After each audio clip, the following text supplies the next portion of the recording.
Welcome to Prospects to Pros, the podcast where we talk about the guys who are about to get drafted, the guys who just got drafted, and everything in between. I'm Andy Staples. I'm here with Dane Brugler. We had a little IR issue last week, but we're back. Everybody's healthy. We're good. And even better, you guys are the star of the show this week because this is listener Q&A. And you guys have some incredible questions. Dane put out the call for questions a couple weeks ago, and I have been very impressed. And I actually want to ask Dane all of your questions. We can't do that on the show. Otherwise, it would be 10 hours long. But we're going to try to get to as many as we can. And I'm very excited about this first one because it's very topical and really ties into a lot of the stuff we're talking about this year's draft prospects, even though it's about a guy who's been in the league for a few years. So this is from David.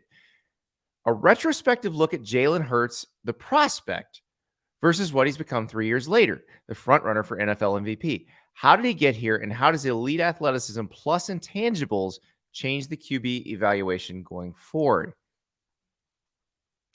That's a great question. It really is. And with the way Jalen Hurts has put himself into the MVP discussion, obviously he's questionable this week against the Cowboys with a shoulder. So that'll be interesting how that affects that offense moving forward. But looking back at him as a developmental player or as a prospect, I graded him as a developmental player, as a backup who could potentially become a starter down the road in the NFL. And I mean, safe to say he's far exceeded my expectations for him as a passer. And I like the way David asked this question because he hit on two key areas that Jalen is just off the charts: the athleticism and the intangibles. And as a passer at Oklahoma, he didn't throw with consistent anticipation.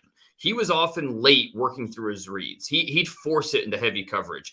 There was a reason that he wasn't drafted in the top 50 picks, and I remember, just talking to many around the league after that draft. If the Eagles hadn't drafted him at the end of the second round, he probably would have fallen into the third round. So what's the lesson that we learned from this? And I think obviously part of this is the Eagles offense, right? Like let's not take credit away from Hurts, but let's give credit to the Eagles and what they've built with that offensive ecosystem. It's just an incredible offensive line. Plus you've added weapons. Like you go get AJ Brown this offseason. Right.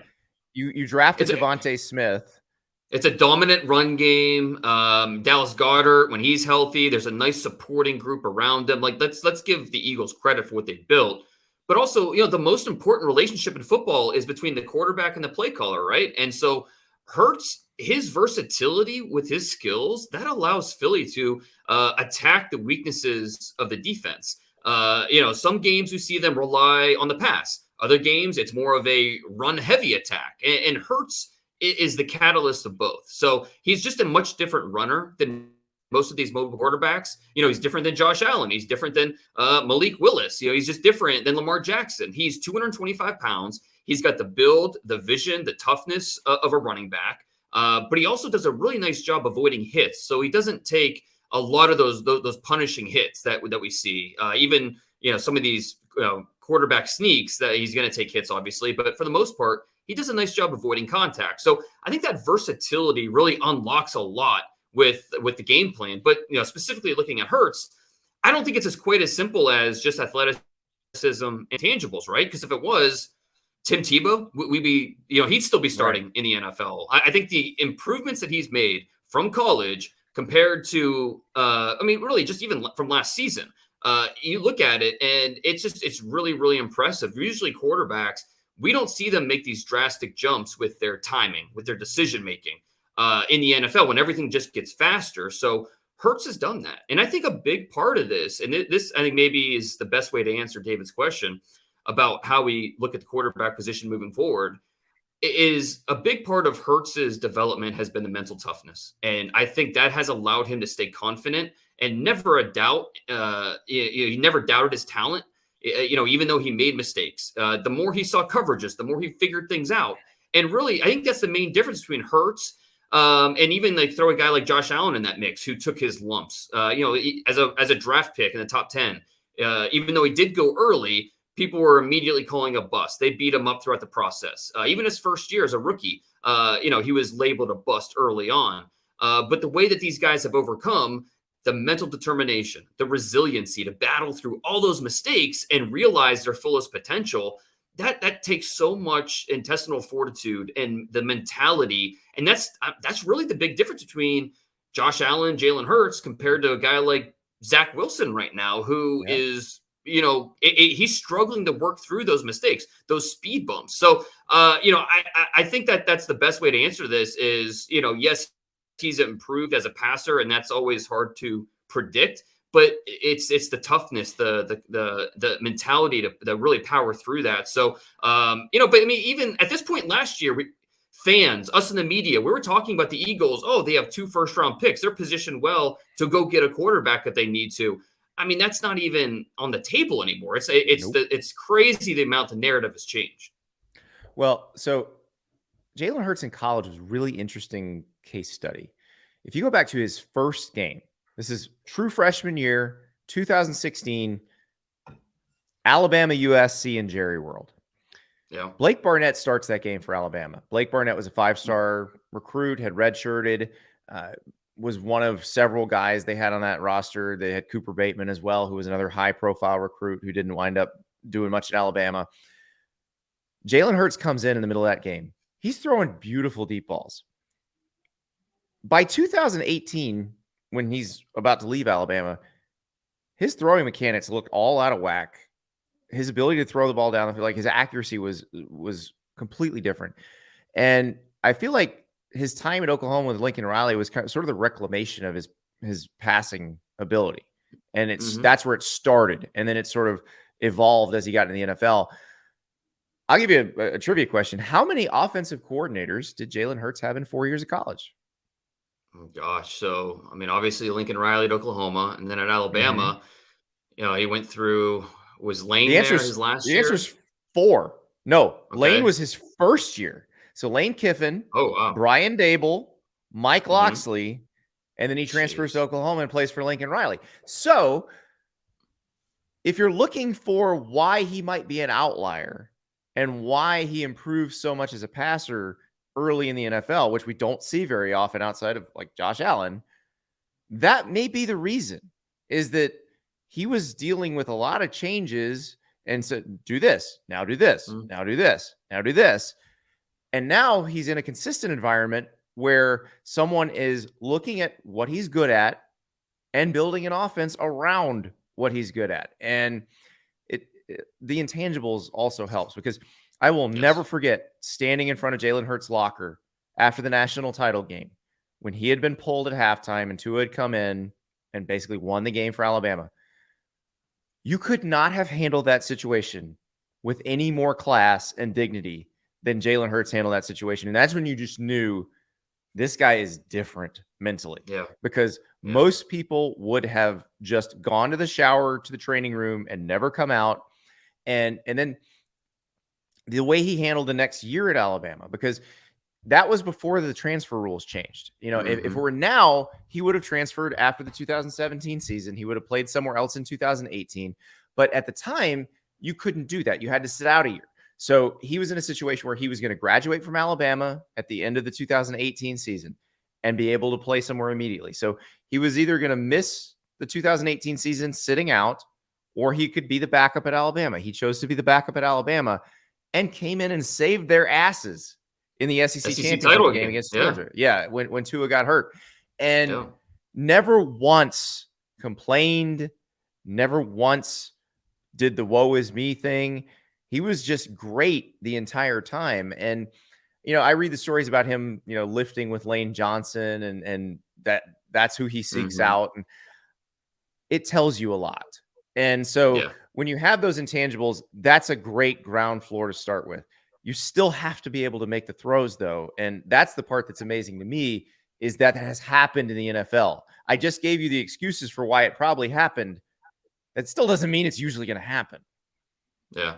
Yeah. And that's why quarterback is not only the toughest position to play in the NFL, but the toughest position to evaluate. Because there's so many layers here. There's so many things you have to understand. Scouts have a hard job trying to not just watch the film and understand the talent, but dissect the person and just get a better sense for It's one thing to see the toughness on the field, but the mentality, it's really tough. And it does, especially for these young players who are not done, developing emotionally and things like that. So yeah, it really is tough. And anyone saying that, oh, we saw this in college and it was obvious. And I mean, come on, like No. his at Oklahoma, watch the Texas tape, watch the LSU tape in the semifinals. This does not look like the same Jalen Hurts at all. I mean, watch the Eagles last year. This does not look like the same Jalen Hurts. And all the credit to Hurts for developing, realizing his full potential. And I mean, it's just, really, really impressive. So good opening question from Dave. All right, I'm gonna throw one at you now from Odd Beam at the Real Odd Beam. Can you discuss how many tackles may slide inside at the pro level, looking at the tackle and interior offensive line class and how they differ in depth? How could that be balanced a bit down the stretch? So this is a good question. I think a lot of prospects apply to this one. And I have asked you this jokingly a few times over the years because I just laugh when I read draft coverage and they talk about offensive tackles, and it feels like 4/5 of them, might slide inside. I'm like, is anyone actually an offensive tackle? Like, how perfect of a human being do you have to be to play tackle in the NFL? Because every team has to have at least two. So there's like 64 jobs out there. So there may not be 64 humans walking around that fit the mold, but somebody's got to play this. Right. But Peter Skoronski from Northwestern is the one I'm most curious to get your take on, Dane, because he has an arm length that would not suggest that he's an NFL offensive tackle, but you watch him maul people and you say, okay, this guy will be successful on an NFL offensive line. It's just a matter of where do you deploy him? Yeah, can we debunk the catch-all? Oh, he's not long. Yes. He doesn't have the arm length. Okay, well, just move him to guard. It's just that simple. It's not like there's any more challenges. You're going to be facing 320-pound defensive tackles that are an inch away from your face. May matter slightly. Yeah, exactly. So it is the same thing with like a corner that ran a 4.55. All right, just move him to safety. He'll be fine. It's not quite that simple. But with Skoronski, he's one of those guys that I think has true 5-position versatility. And that's not, you can't say that about every player. I think we could say that about Peter Skoronski. Everything about his game, it translates really well, except he's not the longest player, but the way he processes the game, the quickness that he plays with, I still give him a chance to stick a tackle. But because he's going to be, I'm told, under 32.5-inch arms, which obviously big red flag. For a lot of teams, if you're not at least 33, it's an automatic move. They're not even going to entertain the notion of you staying outside a tackle. But with Skoronski, his ability to reposition his hands and feet and his eyes engagement is just so impressive. Everything that he does is quick, mentally, physically. The way he can handle stunts, the way he can sit down with his anchor, even when rushers are able to get into his chest. He just processes everything extremely well. He's a big-time finisher, controlled feet. There's a lot to like about Skoronski and how his game's going to translate no matter what. I wouldn't be surprised if he goes anywhere between pick 3 and pick 20. Any of those would not surprise me because he's going to get dinged from a lot of teams because of the length, and not every team's going to be interested in drafting a guard in the top 8 to 10 picks. But this is still, one of the players that you look at and say he's going to be a long-time pro. It's just a matter of, what position you see him playing.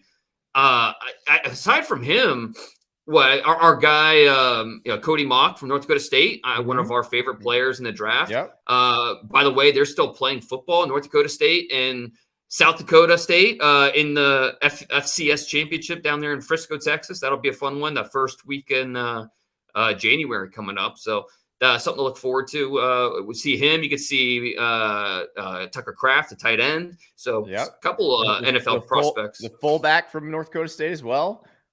Yeah, he's hurt. I don't know if he's going to be back by then or not. Right. But but I mean, it's with Mock and Kraft. That might be the first two small school players drafted. So a reason to check out the FCS championship game. But Mock's another guy. He's probably going to come in under 33 inches. in terms of arm length, and that's going to be a problem. And so, and I wish he was bigger and a little more stout in his lower body. He just doesn't have ideal sand in his pants, and so but I do really like That's his Dane's way of hands. saying his ass ain't big enough. Yes, that doesn't have the bubble that ideally you want. He resets so easily versus power. So even though not having that lower body that you look for, a move inside might be detrimental. But because he does reset so well versus power, I do think he could play guard at a high level. And the Senior Bowl, that'll be no Senior Bowl for Peter Skoronski. But Cody Mock will be at the Senior Bowl. And so it'll be interesting. Do they give him reps both at tackle and guard, or maybe, try him at tackle? And so that'll be interesting to see what they do with him. A guy that I think about when I hear that question is Isaiah Wynn, who, when he was at Georgia, people are like, why doesn't Georgia move him inside the guard? This guy's only 6'3". You got Isaiah Wilson on the roster. Like, what are you even doing here? Isaiah Wynn still playing tackle in the NFL, by the way, still.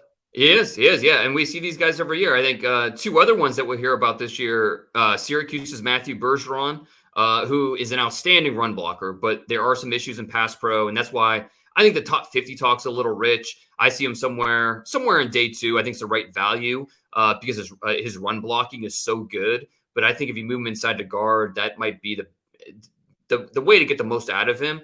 And then Maryland's Jalen Duncan, who there's plenty of love out there with him. Could go as high as the second round. Now, personally, I don't see it. I have a lot of issues with Jalen Duncan. I don't even know if I would take him top 100. The athletic tools are there, but constant issues of technique and balance. It's just really concerning for me, especially when you're talking about a 4-year starter. So regardless of position, tackle or guard, I've got those questions, but I do think maybe a move inside to more of a zone-based scheme might be his best chance at success at the next level. So we got a question from @TexansUK at TexansUK99. So their screen name is Bryce Season, because they were waiting for Bryce Young to get picked by the Texans. But this is more about their other fandom in their Twitter handle. If Will Levis ended up going early in the draft, would he be ready to play early, or would he need to sit? Ready or not, I think we'll see him on the field as a rookie. And obviously it depends where he lands, right? If he goes to Carolina, we'll probably see him next September. If he goes to Detroit, Jared Goff's still presumably the starter. Levis would not be rushed onto the field in that situation. So landing spot does matter.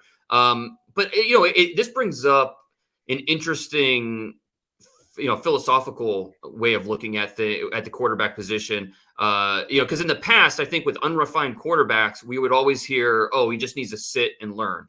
Well, for most quarterbacks, they learn by getting reps, being on the field, not just studying a playbook, right? And so with a quarterback like Levis, who has physical traits, has mental toughness, I think he can work through things if a team is willing to be patient.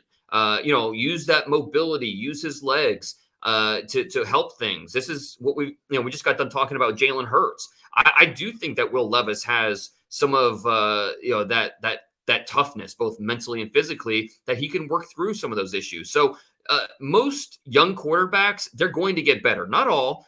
Some guys are what they are. But with Levis, I think that there is upside there. And it's hard to quantify, obviously. But he has those intangibles that if he needs to handle disappointment early in his career, I think he can. The coaches rave about how super competitive that he is, how he's not afraid to fail. Football is really important to him. So when you factor in the intelligence, the toughness, to me, I understand that not everyone's been wowed by him. But you know what? This is a guy that, and look, I get quarterback wins is a hotly debated thing. But you know what, like it or not, it's a stat. Okay.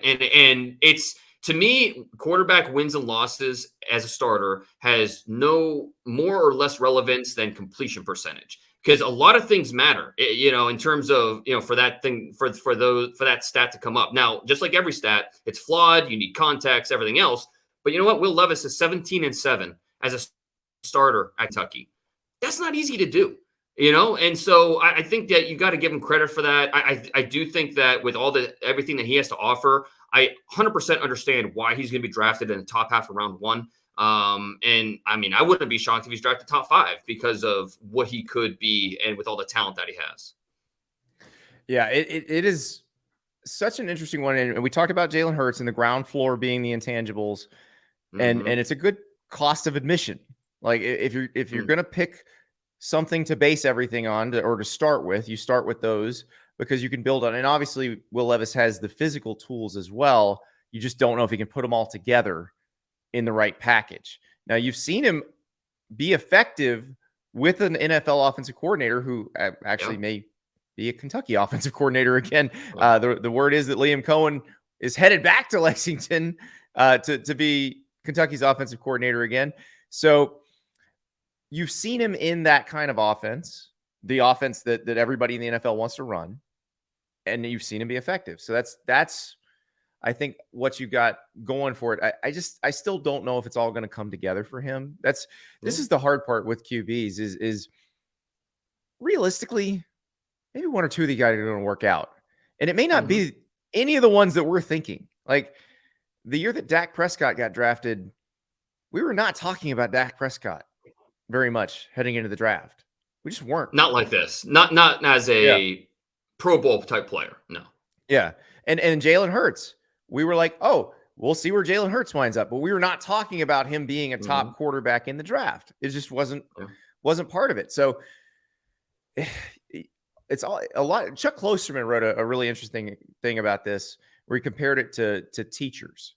You can take all the classes in college and you can do student teaching, but until you stand in front of a classroom by yourself, you just never know how good of a teacher you're going to be. And it's the same thing with an NFL quarterback. And we see it going from high school to college, but it's more pronounced going from college to the NFL. Until you try playing quarterback in the NFL, you truly have no idea how good somebody's going to be.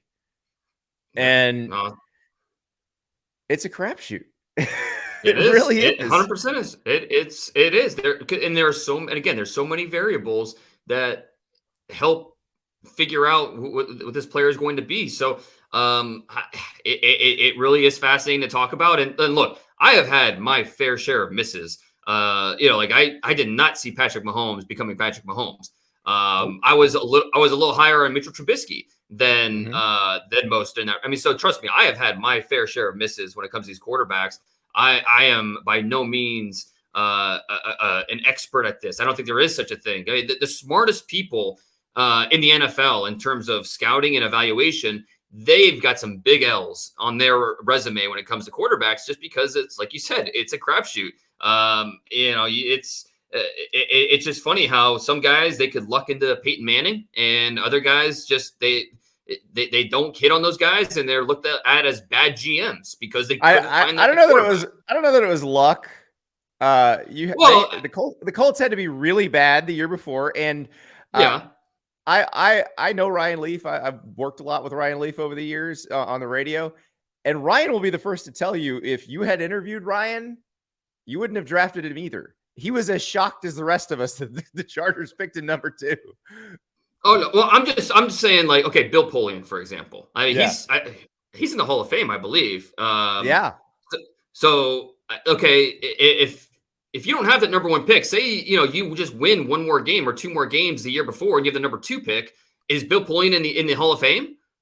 Probably not. Like it's just sometimes it just takes a little bit of luck to get that right quarterback, and it doesn't always work out like that. But yeah, it's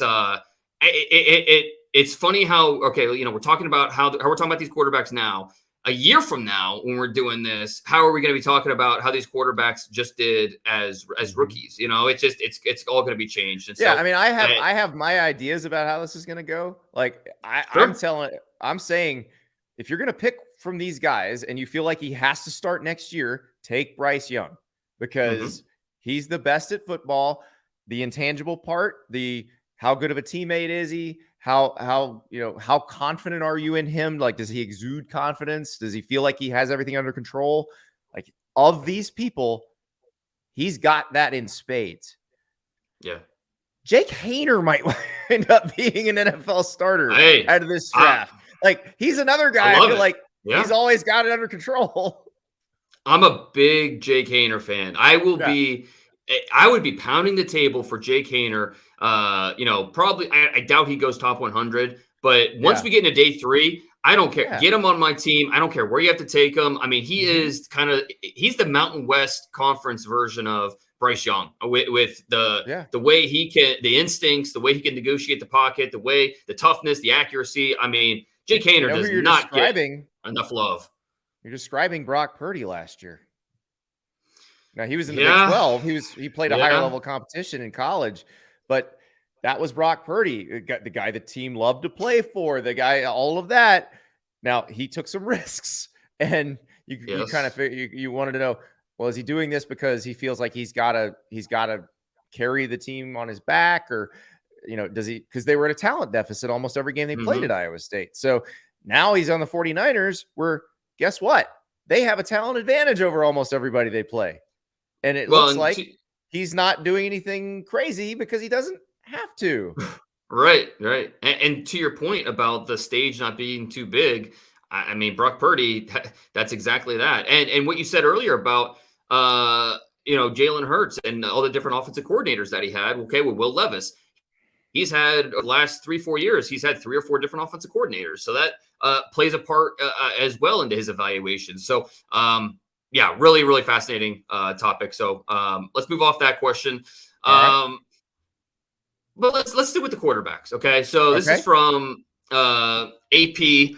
Thoughts on the Giants drafting Anthony Richardson. So part of his question. So they signed Tyrod Taylor as a backup / bridge, and he's under contract next season. So Richardson wouldn't have to start right away. We're not sure what's going to happen with Jones. How would Anthony Richardson fit the Dable scheme? So look, you're a Gainesville guy. You are you're very familiar with Anthony Richardson. How would you answer this question for the Giants? I don't think Brian Dable would take him. That's what I think. Now where they slot in right now, it depends on how they finish the season, because they could be in the mid-20s, which if you're going to take a flyer on a person like Anthony Richardson, that's kind of where you might have to do it, just because the traits are off the charts. The athletic traits, again, off the charts. Like, Will Levis is an impressive human being in terms of arm strength, speed, all that stuff. Anthony Richardson is going to blow him away physically, and everybody else physically. Like, the only other person in the NFL right now physically who matches up with him is maybe Josh Allen. So this is why everyone is so conflicted about Anthony Richardson. But I will say the Giants just spent 4 years with a quarterback who, despite tremendous physical gifts, did not drag his college offense to huge success. And Daniel Jones actually had more experience as a starter at Duke and a well-respected coacher of Manning's in David Cutcliffe. Anthony Richardson had 1 year as a college starter. He did not set the world on fire in an offense that, by the way, a guy named Levi Lewis, who you've probably never heard of, torched people in the year before. Now, granted, different level of competition, because Levi Lewis is at Louisiana Lafayette, Anthony Richardson is at Florida playing against SEC defenses. But this is, and not to bring another sport into this, but this is how I feel about, like, in the NBA, when they take a guy first overall who didn't get his team to the NCAA tournament, like, you should be able to drag your team. If you're the best player in the NBA draft, you should be able to drag your college team to be the 34th best at-large team. That's non-negotiable. If you're going to be a first-round NFL quarterback with expectations to start within a year or two, you'd better have a fantastic offense.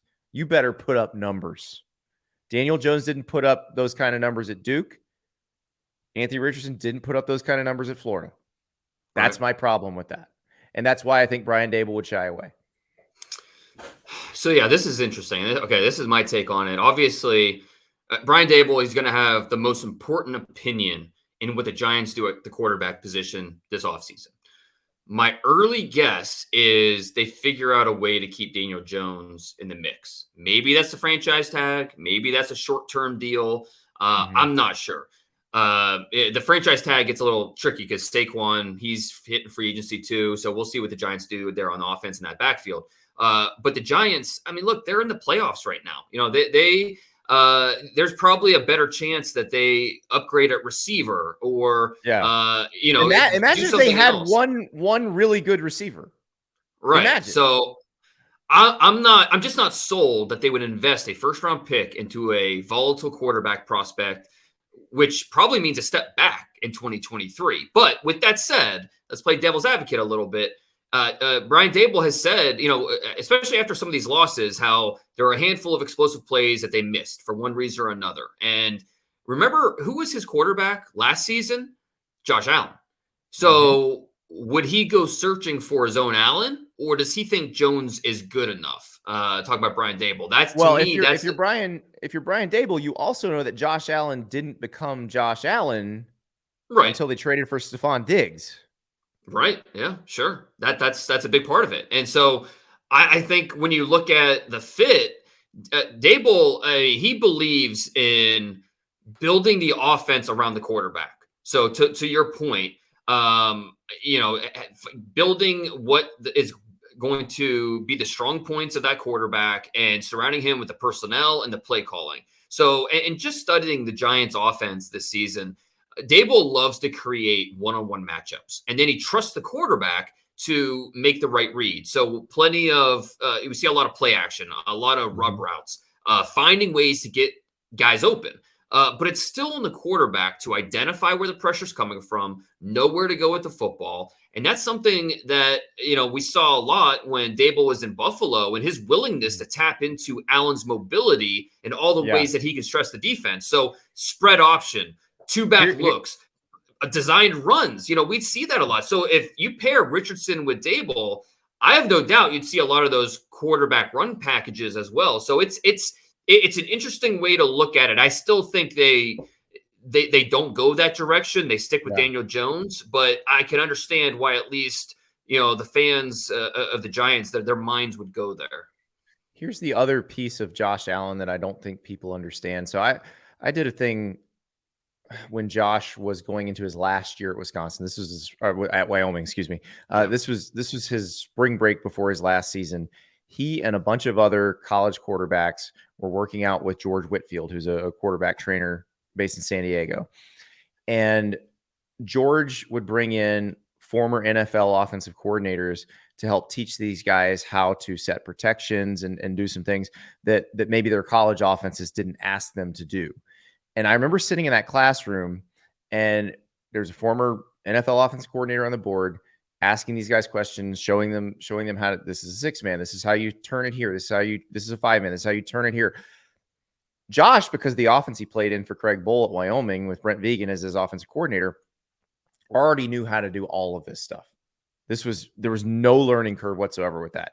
Every other quarterback who was there was learning a foreign language at the time. So Anthony has not been in those offenses.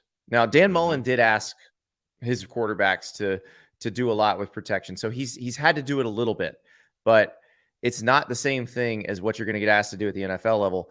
Allen was very ahead of his peers in that aspect. That was not something he had to learn when he came into the league, which is unusual because most quarterbacks now do.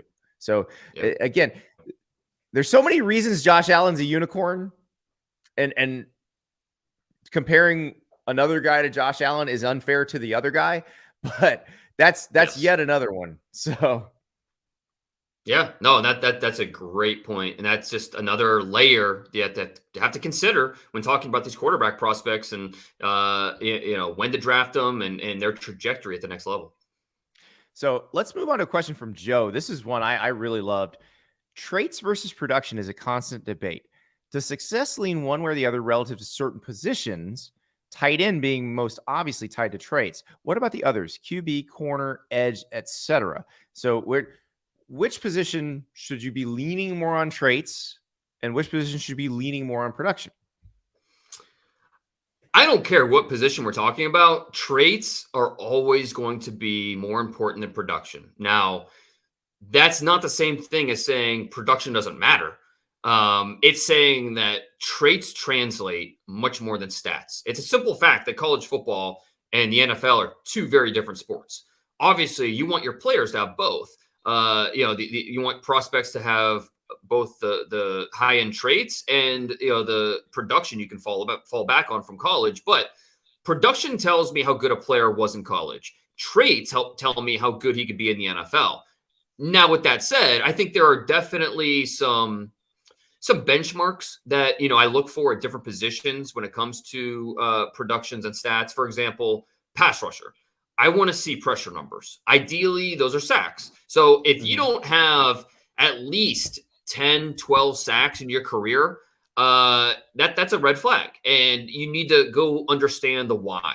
A guy like K'Lavon Chaisson, when he was coming out of LSU, who would flash, but he wasn't a consistent sack guy. And so for the Jaguars, he's really struggled to catch on. And, it's something that maybe, in hindsight, you say, okay, well, he wasn't a big sack guy. The pressure, and even going to the advanced numbers, the metrics focusing just on pressure, because disruption is production. It's not just about the sacks.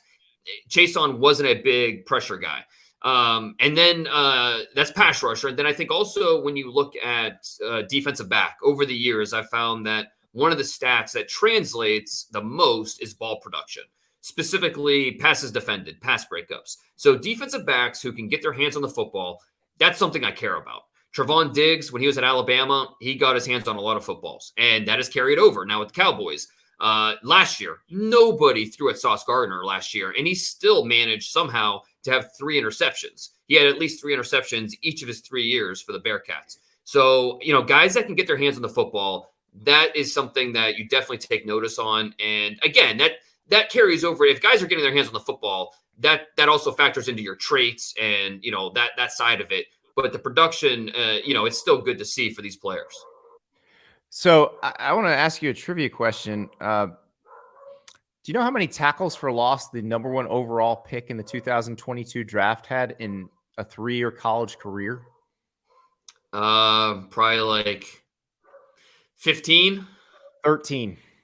Yeah. Trevon Walker had 13 tackles for, but as you said, there's reasons. Georgia's scheme and the talent around him. Yeah. Yes. Aiden Hutchinson was the example of production, and Trevon Walker was the traits. Exactly. And it goes, you have to figure out the context. Why did he not have better production? Was it, simple, he wasn't getting enough opportunities, or was he just, if only getting to the quarterback 1 out of every 12 snaps, pass rush snaps, and so factoring all that in, it's part of the context. And so, we'll see with Trevon Walker. I think he's definitely had his moments this year. I think he's been, he hasn't lived up to necessarily being the number 1 pick. Now he's been hurt the last few weeks, but I don't think he's been a bust either by any means. So I think he's been fine so far as a rookie, and no reason for Jaguars fans to be alarmed about anything, but we'll see how he continues to grow and, develop these next 2-3 years. No, I think what we've seen so far suggests he can be the player they projected him as. I don't think there's anything indicating that he's going to be a bust or anything. The problem, if you're them, is you're looking at the Lions and what they're getting out of Aiden Hutchinson, and it's exactly as advertised, and it's like, oh, well, And it's a ceiling versus floor argument. Right, exactly. Yeah. Because is Aiden Hutchinson going to get that much better than what we're seeing this year? Maybe, but probably not a whole lot better. Where Trevon Walker, you think, okay, he's taken a nice step forward as a rookie. What's year 2 going to look like? What's year 3 going to look like? And so, that's the biggest, debate between those two players. I think that makes sense. Okay, so next question here from Eric Decker. Rank the following in terms of effectiveness in evaluating prospects: prior season's tape, all-star / Senior Bowl experience, and then the combine. So those 3 factors, I'd really be interested in how, you view those 3 and how you think those 3 should factor in. Combine last. Okay. You're using the combine to check. Is the person the size you thought they were? Do they meet whatever your minimum height, weight, speed requirements, strength requirements might be, but just minimum required? Do they come above a threshold? It's when they fall below a threshold in the combine that maybe you start to worry. Depending on what, like if it's a Big Ten or an SEC player, prior season's tape.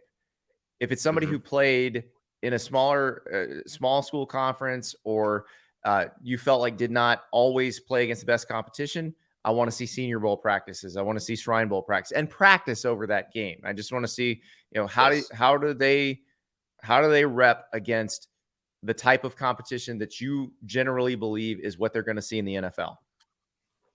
That's I think you summed it up really well. I think, and this is a great question because we get so caught up in what happens between January and April, right? And everything that happens during draft season. Now, don't get me wrong, there's value in that, kind of like what you said with the All-Star games and combine, but the foundation for every player has got to be the tape, right? And for most players, it's probably 80% of your grade. And like you said, that changes a little bit from prospect to prospect, depending on level of competition, things like that. Seeing those guys in Senior Bowl practices, that's especially the small schoolers, that's an essential part of the evaluation process. Getting a chance to see, mano a mano, pass rushers versus blockers, receivers versus corners. There's nowhere to hide. Let the best man win. And then to your point about the combine, and let's, we'll obviously, for certain players, the medicals, the interviews, that's a big part of it at the combine. Yeah. But like you said, I don't think the combine itself, just what happens, the drills, that alone should not change a player's grade. That's not how it works. It's a cross-checking exercise, like you said. If you got an offensive tackle who gets 5 reps on the bench and he doesn't have an injury, right? Okay, I have a lot of questions now. Yes, but if it's in a reasonable range, then I'm not worried about it. I'm like, okay, you check the box. Let's go. Yes, and if you have to go do more work, that's if you think a player's fast and he goes out and runs a 4.5, a 4.6, then you don't automatically drop him. You go back to the tape and figure out, okay, is this just how he plays? Was he not having a good day when he ran? And then on the other side, if you think a guy's fast and then he goes out and runs a 4.3, you don't bump him up. You already thought he was fast. So why are you bumping him up again? So Right, exactly. So yeah, it should be a cross-checking exercise that you use to either confirm what you already thought or go back and figure out, okay, well, maybe what did I miss? Now, Al Davis is rolling over in his grave at your idea that a 4.3 doesn't bump you up automatically into a higher echelon. But everybody else, I think, believes you. All right, this question is from at Good Job Jared on Twitter. When does it make sense to draft a running back in the first round? I fail to see a scenario where a team is, quote unquote, a running back away and have to spend that premium draft capital on a guy. This is a great question. I'd love to hear your answer to this. And it's very topical with Bijan Robinson, the Texas running back, the presumed first running back off the board, declaring this week officially, which we all thought, but, good to see it official. Look, I'll be honest. I have zero problems spending a first-round pick on a running back. Now, obviously, context matters. The situation that the running back is going into, and I'm not saying a team like the Texans or the Panthers should draft a running back in the top 10 when they have so many other needs up and down the roster. But let's not pretend like an impact running back can not make this monumental difference for your offense and a team. And let's not pretend that those guys are easy to find in the 4th or 5th round, because some of those 4th and 5th rounders hit.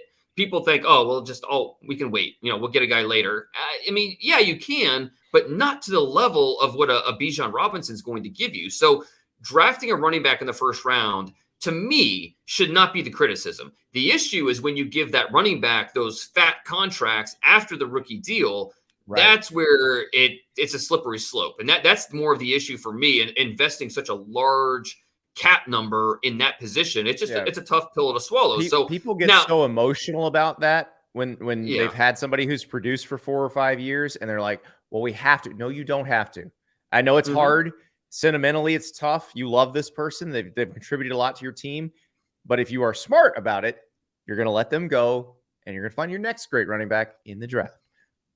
Yeah, and look, a guy like Saquon Barkley, like Bijan Robinson, and what they can mean for your offense, that changes your win-loss record. I mean, that Mm-hmm. directly influences the scoreboard. So, I don't know. Guys saying that Bijan Robinson's you can't draft him first round. Get out of here, man. I mean, like, I Yeah. understand why like the Texans should not draft Bijan Robinson with a top 10 pick. I get that. Yeah. But if you're the Eagles sitting there in the 20s picking, I mean, I know it's a team that traditionally doesn't draft running back in the first round. My God, what he would mean to that offense and how much fun it would be. Like it's a big difference than what you're drafting later on. So let's get one more question Can I here. wait before? Can I offer a rule of Yeah. thumb? This is my rule of Yeah. thumb in terms of drafting running backs in the first round. If the person has elite tailback traits, but you Mhm. also would be comfortable if you had to play them an entire game as a slot receiver, Hmm. that's a first round running back.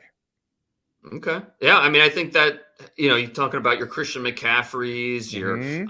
Bijan Robinson, Saquon Exactly. Barkley, guys that, Yep. can really, and that's a big part of it.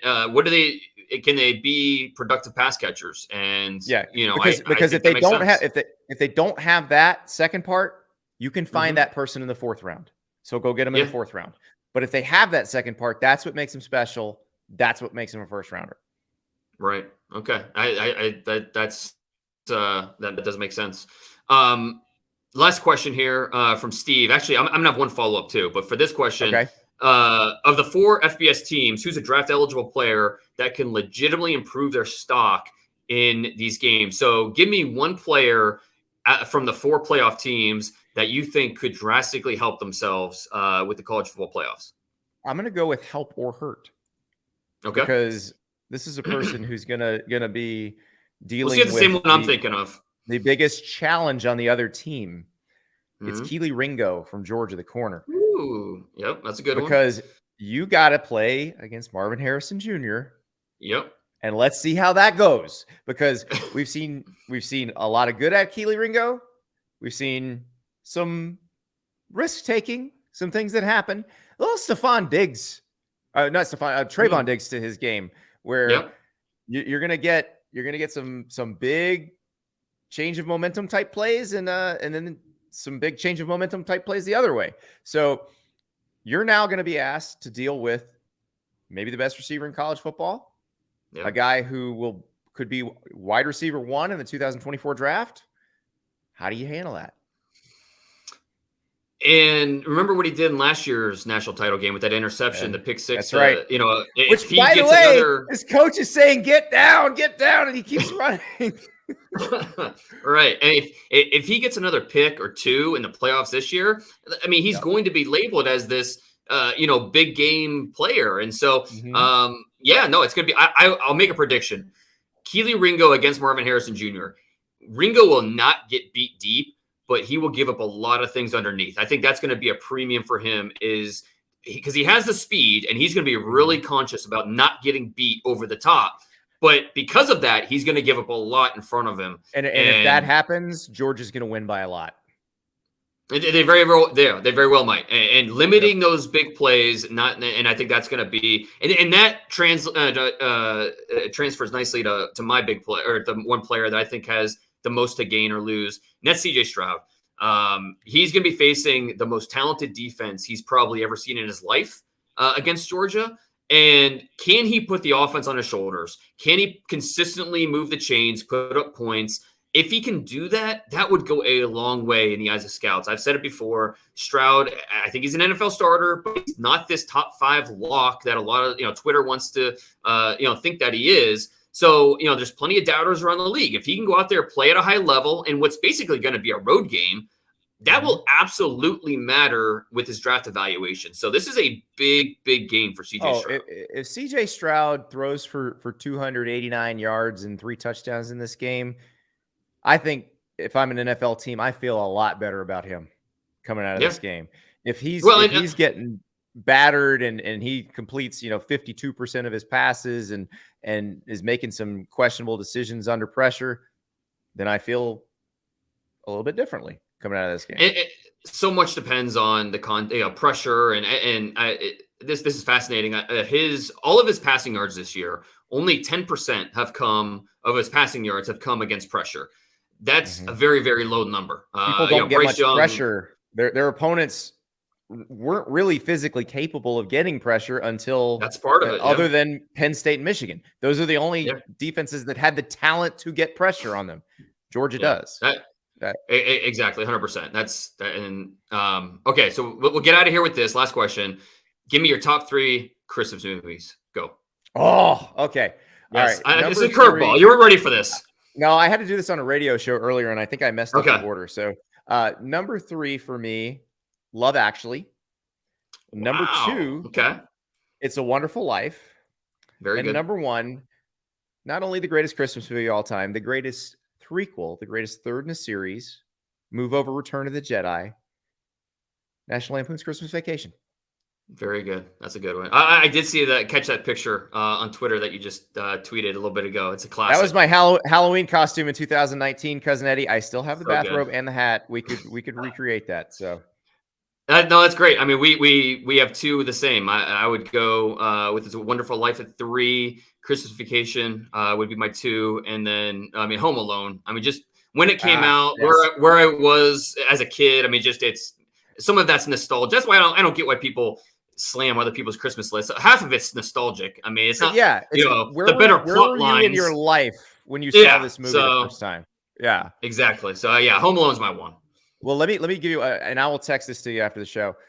Okay. There's a Mental Floss article from 2018 where they interview a doctor to find out exactly what sort of injuries the burglars, I heard about the wet this. bandits, would have sustained had that really happened to them. Kevin is a freaking maniac. They'd be dead, right? I mean, 100%. Yes, but especially if you include Home Alone 2 in there with just throwing the bricks off the roof. I mean, well, listen, the stakes get higher in New York City. No question about that. They do. No question. Oh, that is a great way to end it.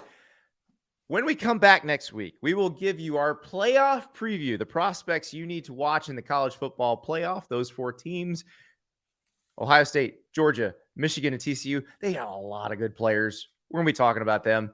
But enjoy the weekend. Merry Christmas to everybody. Thank you so much for listening, and we will talk to you again next week.